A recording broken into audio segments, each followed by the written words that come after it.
is as instructed by the perfect master or the avatar has got a greater value. So I was just explaining, Mr. George, that all you do will be thousandfold compensated if you were to be resigned completely, of all your actions to be resigned to the will and wish of Baba and love him with all your heart. So again I say, coming together in meetings, attending the meetings, doing Baba work is really very essential and important. I love Baba. I love Baba, of course everybody loves Baba. Individually, he loves Baba, he keeps himself satisfied. But the love that we have for Baba should be useful to others also. It has a double purpose to be served. It has a greater purpose to be served. And Baba says, I am in all. I am in every human being, in every soul. So coming together in meetings, offering prayers about Baba, discoursing about Baba, talking about Baba, you see, it becomes really very helpful. And by enlarging the number of persons, you see, you become so much helpful. That is a way of an excellent service. And that is the reason during his lifetime also, Baba encouraged such meetings to take place. He encouraged the centers to come up. Now in India, we have in the state of Andhra, every practically 15 days a new center comes up. And we say, we just find in the beginning there are just a handful number of persons, and within a year or so we see that large gatherings take place. And for the matter of Baba's birthday, when the birthday is 75th or 76th anniversary, consecutively for 76 days they hold programs at various other places. Not at one place, maybe at the center a few times, but at all over the different places they go on holding the programs. Difficulties were there, and now how the difficulties are all, it was all going very well. Then I told him the story of this astrologer. The Baba, he said that I might lose half of it, and so I have sent telegrams for selling away the goods that I have got spread all over. He takes my ear and twists it. You damn fool, you believe in astrology and stars? Then whom do you take me to be? I say, God, of course, Baba. Then who formulates your stars and planets? I say, God. Then he asked me there and then to send a telegram immediately, not to sell anything till I return to Iran. So I made out it. He made me there and then on the spot. And Vishnu Master, who was Baba's disciples, who was attending to all such things there, Baba gave the telegram to Vishnu and sent it immediately from there to Persia. And then he told me that you may carry on as you are doing at present. Don't follow these stars or astrologers or these things. Use your common sense and discretion in business. So I returned to Persia after a time, and I started selling the goods, and I made 150,000 rupees profit on that goods. If, according to stars, I followed and sold the goods, I would have perhaps lost at least 50%. I would have lost. So that is astrology. Baba said we have not to repeat. We have to use our common sense. If there is destiny, if there is something designed by God for us, that will happen. No one is going to prevent that. No astrologer is going to prevent that. So why go, sentimental and superstitious? So I have gone with Baba. I was there during the period of 4 months. Walked distances, begged food as ordered by Baba, slept on open ground under trees with others, went through the hardship of doing labor, digging the ground, watering the gardens, very hard labor indeed, and no prospect of any rest or food anywhere at all. In spite of that, up to today, up to now, I have not really deeply thought over the whole episode of the new life to be able to give you a very clear picture. Only my interpretation. Interpretation is a personal interpretation. Baba's own object in introducing life is known alone to him. Because he is the master, he knows what he does, he has the knowledge of everything, and I cannot probe or I cannot fathom the what he had in view to just introduce. Time and again Baba has given warnings. Baba has intimated disciples not to go to any other saints because there are saints and saints we do not know in the world. It is very difficult to assess the value of a real saint, to assess the value of a really spiritual advanced man. There are many persons in the world, as I always say, that they look to be very saintly. They may even have saintly qualities. But to be a saint actually, to be advanced on the spiritual path is the most difficult thing, and that is only achieved when a man completely loses his physical consciousness, enters into the subtle plane and is only becomes subtly conscious for the time being, until he goes into the mental plane and becomes unconscious of the subtle plane and unconscious of the physical plane. It's a compartmental existence, and that advancement, in the words of Baba, is a turning of the mind completely. The mind takes an about turn. He becomes oblivious to the world. The world doesn't exist for him. He is not conscious of the world, and then he advances. That person, and still we do not know in the internal stages whether he is on the first plane, second plane, third plane, fourth plane, sixth plane, seventh plane. Seventh plane is the highest plane. You see, there are many slips between the cup and the lip, and it is most difficult. Baba says, do not go to any saint.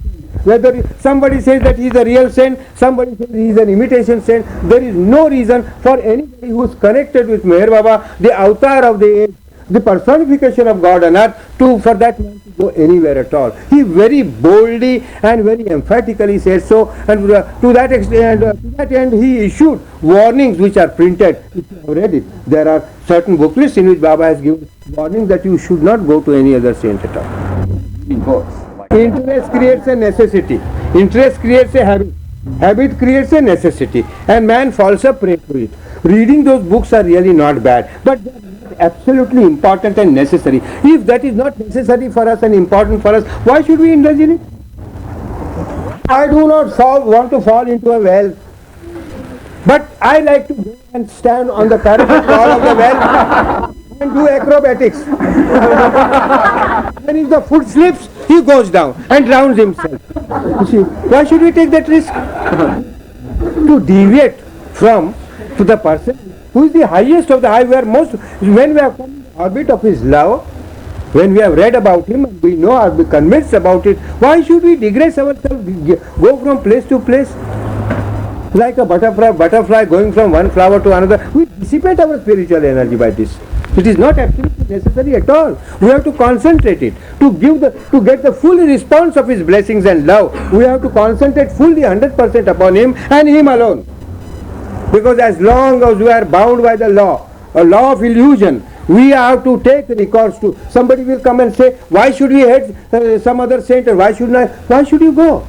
You are bound by law, you have to go through the process, you have to concentrate. Otherwise the response you have got. In like manner, Baba says God is everywhere. There is God even in the saint. Hinduism says that God is in the stone also.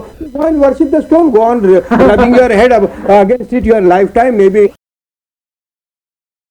And probably to equip yourself with something by which you will be able to answer certain questions.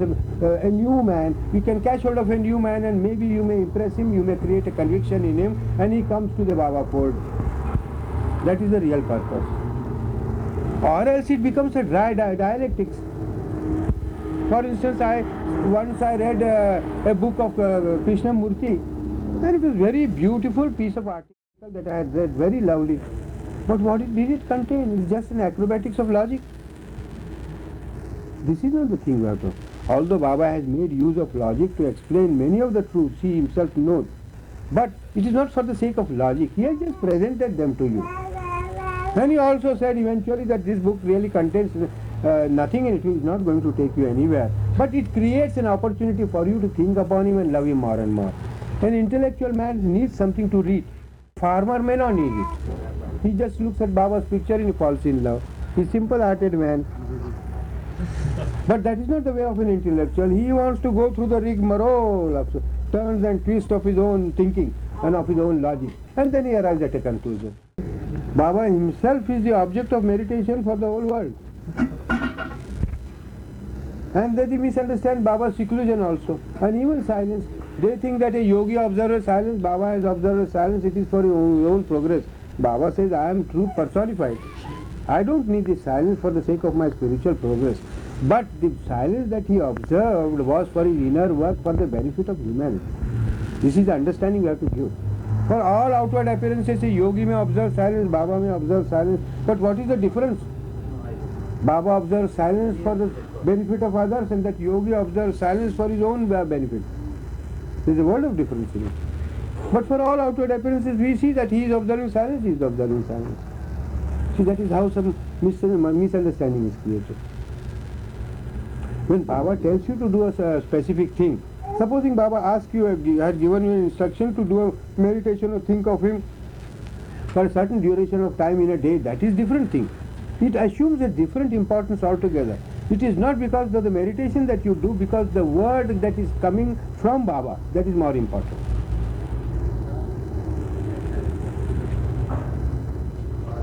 Once a yogi had come to Baba, and he had all his practices and his timings of food, of his meditation and all that. I was there at Nasik when he came. The first thing he told him was to break up his vegetarianism. And he got so frightened he ran away from there. So probably I would throw Baba away in a minute, and it doesn't behove me really to wrestle with Baba. So Baba said, no, you must obey. So once we gripped each other, I did not use my strength. Then Baba said, no, this is not right. You must use your strength. A rectangle, just a square room. I think the whole area of the room was as much as this room. This is rectangular, that was a square room. And Baba every time used to come and sit in one corner. And when the breakfast was served, he used to come and sit there. I used to wash his all pots and cups and this, that, and then give him something to eat. He would eat really very little. He would sleep very little, eat very little. Then one day he got into a mood. He went and sat in one corner like this. He asked another man to sit before him and asked that man to place the bottom of his 2 feet on his knees. And another man at the back of him to press that man forward. Another man at the back of him. Like that, Baba as if sat in that corner, and one after the another these Mandali men were sitting, and the last man was taking, you see, resting his back at the other corner and pressing forward. So all these men, the pressure of all these men went right on the knees of Baba.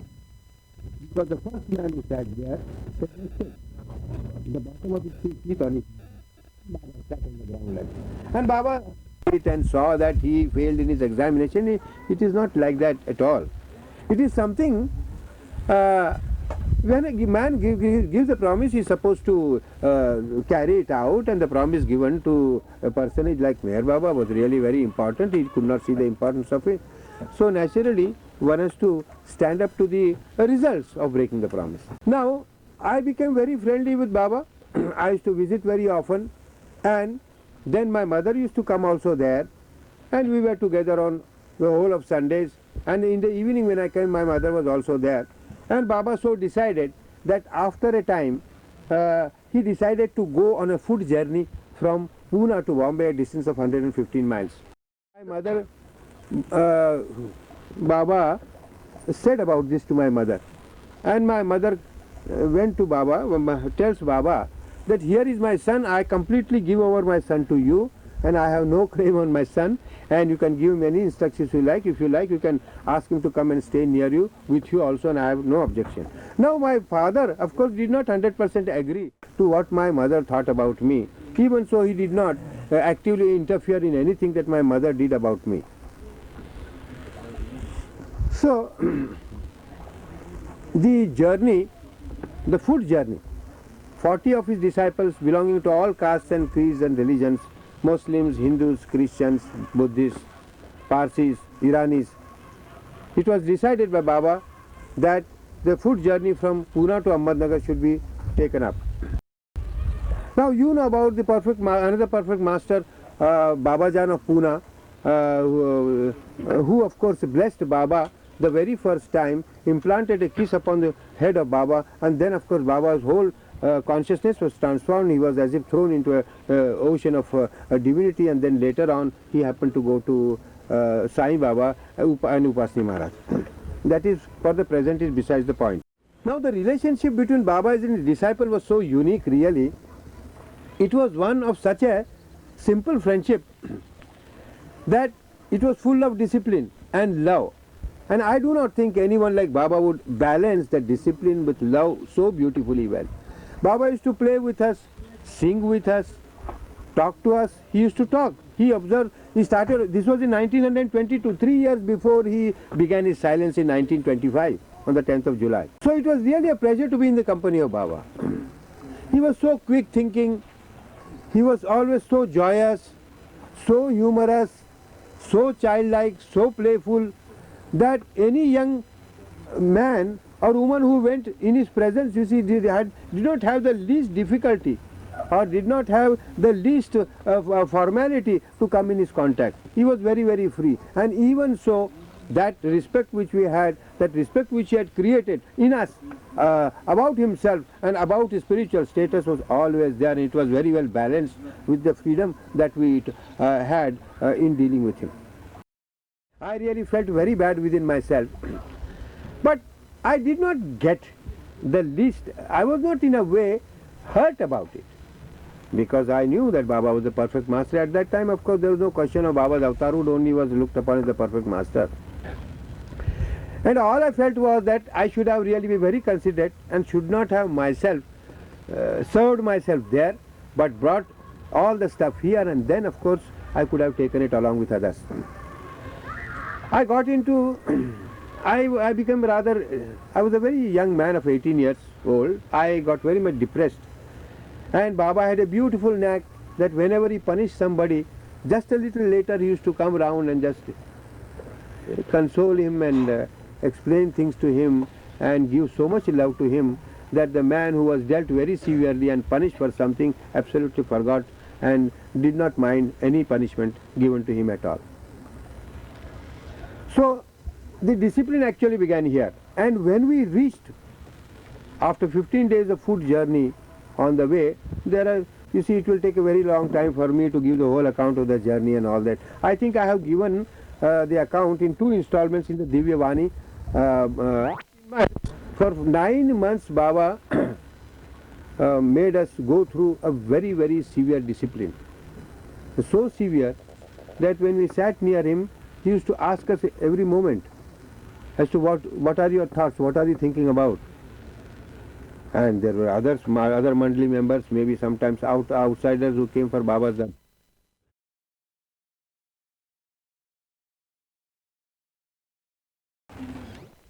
For the disciples. So Dr. Gani said, yes, you can have, if you feel hungry, you can eat it. So then I sat there to eat. It was a small plate of little cream and bread, and then tea. After having that, you see, it took us some time to do it. And when we got all the stuff near these persons who were sitting near Baba, Baba at once asked me, why was the delay caused? And I said, Dr. Gani said, yes, because he felt hungry and he had to take a little, he sat there and ate it. So Baba just asked me, why did you eat it? I asked you to bring it over. You see, this was the time when the real discipline with Meher Baba in reference to me really started.